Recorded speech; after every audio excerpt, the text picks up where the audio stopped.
Fala, estudante! Respondendo a mais uma pergunta do canal do YouTube, olha só, como fazer revisões?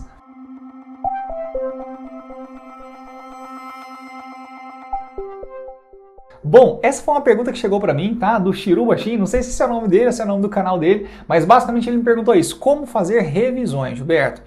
Olha só, não sei se você sabe disso, mas eu tenho um curso chamado de Profissão Estudante, que é um curso 100% online, acontece 2 vezes por ano. Nesse curso, eu realmente me aprofundo em todos os tipos de revisões. Inclusive para quem está estudando para vestibular, concurso público, está estudando durante o ensino médio, estuda sozinho em casa, enfim. Isso depende muito, é claro, do seu estado atual, tá? Se você estuda sozinho, matriculado numa escola, para concurso público, para vestibular ou não, eu preciso saber. Só que hoje, nesse curso, eu falo mais sobre isso. São mais de 25 horas, tá, de curso, que eu falo sobre gerenciamento de rotina, técnicas de estudo, produtividade, enfim. Hoje eu vou dar uma análise bem superficial para te ajudar, tá, Chiruba Shin, para você entender um pouquinho como fazer revisões.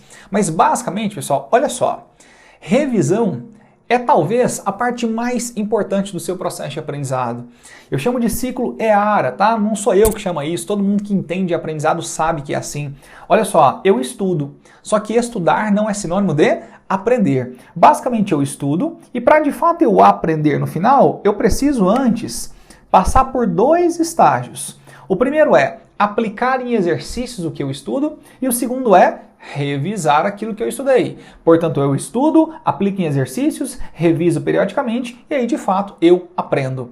Portanto, estudar não é sinônimo de aprender se você não está fazendo essas 2 coisinhas aqui. Mas vai lá, Gilberto, qual que é a melhor maneira de revisar? Vou te dar uma dica hoje. Basicamente é assim, ó.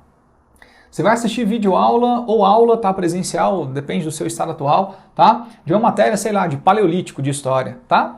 Basicamente, depois que você assistiu a aula, você vai ler o capítulo de paleolítico no seu livro, tá?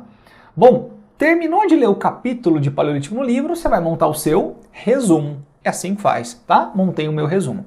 Aí digamos que na semana que vem você vai estudar Neolítico, né? O 2º capítulo, né? Depois de paleolítico vem Neolítico, legal.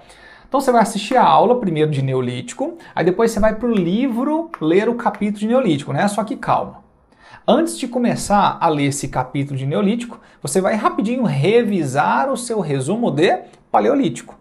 Depois que você revisou o seu resumo de Paleolítico, agora sim, você vai ler o capítulo de Neolítico no seu livro e depois vai montar um resumo. Legal? Digamos que na semana seguinte, sei lá, você vai assistir uma aula de Egito, tá? Assistir uma aula, videoaula ou presencial de Egito. Bom, assistiu? Aí você vai para o seu livro agora ler o capítulo de Egito, só que calma, tá? Antes de começar a ler aquele capítulo de Egito, primeira coisa você vai revisar seu resumo de Paleolítico, depois você vai revisar seu resumo de Neolítico. Agora sim, você pode, claro, estudar todo o capítulo de Egito e no final montar um resumo. Eu acho que você já entendeu, né? Na semana que vem você vai assistir uma aula de Grécia. Aí você vai para o livro ler o capítulo de Grécia, só que calma, antes de ler o capítulo de Grécia, você vai revisar seu resumo de Paleolítico, de Neolítico, de Egito. Agora sim, você vai estudar o capítulo de Grécia e depois vai montar o seu resumo. Basicamente você está fazendo revisões periódicas, tá? Você está revisando os resumos dos capítulos anteriores. E uma coisa que é muito importante falar, revisão é diferente de releitura, tá?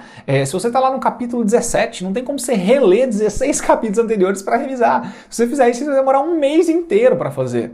Basicamente o capítulo de um livro, ele deve ser lido só uma vez, isso mesmo. Você vai ler muito bem aquele capítulo uma vez e no final vai montar um resumo altamente eficiente daquele capítulo. E a partir de agora, suas revisões todas são feitas pelo resumo e não mais pelo livro. Tudo bem? Revisão é diferente de releitura. Você não vai ficar relendo o capítulo do livro de novo, senão não vai dar tempo. Tudo bem? Beleza, Chiruba? Tá respondido? É só colocar isso aqui em prática, tá? Isso aqui é muito importante. Aplicação em exercícios e revisão, sem dúvida, são os 2 passos mais importantes que te levam para o seu aprendizado. Um forte abraço! Vamos!